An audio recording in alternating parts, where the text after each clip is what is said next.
The easiest thing I could do, in fact, I could do it while you're here, would say, go ahead, fellas, go do it. And that would be a very bad day for Iran. That's the easiest thing I could do. It's so easy. And for all of those that say, oh, they should do it, it shows weakness, it shows, actually, in my opinion, it shows strength. Because the easiest thing I could do, okay, go ahead, knock out 15 different major things in Iran. I could do that and all set to go. It's all set to go. But I'm not looking to do that if I can. I think I've changed a lot of minds. People are very surprised that, and many people are extremely happy. Many people are thrilled, and many people are saying, oh, I wish you'd hit the hell out of them. Well, let's see what happens. But it will take place in 1 minute. I could do it right here in front of you, and that would be it. And then you'd have a nice big story to report. And I think it shows far more strength to do it the way we're doing it.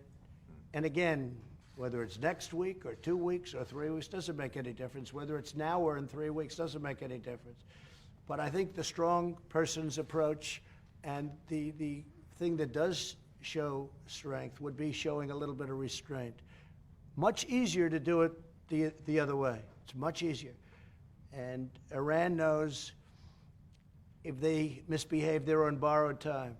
They're not doing well. I'd like to see them do great. I'd love to see them do great, but they're not doing well. They're doing very poorly. They're doing far worse than they've ever done before.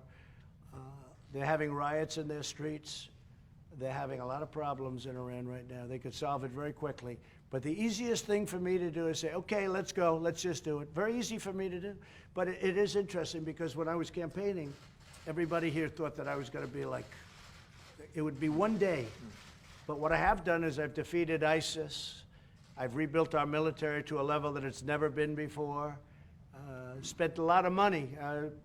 The budgets are not so hard to fix for me, but when you're spending $1.5 trillion so far, now another $738 billion on the military, but think of it, $1.5 trillion, and we have the greatest in the world. But I think restraint is a good thing. I think it's a good thing. We have just sanctioned the Iranian National Bank. That is their central banking system, and it's going to be at the highest level of sanctions. So that just took place, and a couple of other things. We have our Secretary of Treasury here, Steve Mnuchin. Mr. President, as you instructed me, we are continuing the maximum pressure campaign. This is the last remaining source of funds, so both the Central Bank of Iran as well as the National Development Fund, which is their sovereign wealth fund, will be cut off from our banking system. So this will mean no more funds going to the RRGC or to fund terror, and this is on top of our oil sanctions and our financial institution sanctions. Thank you, Mr. President. Mr. Secretary. Always prepared. There's never been a country more prepared.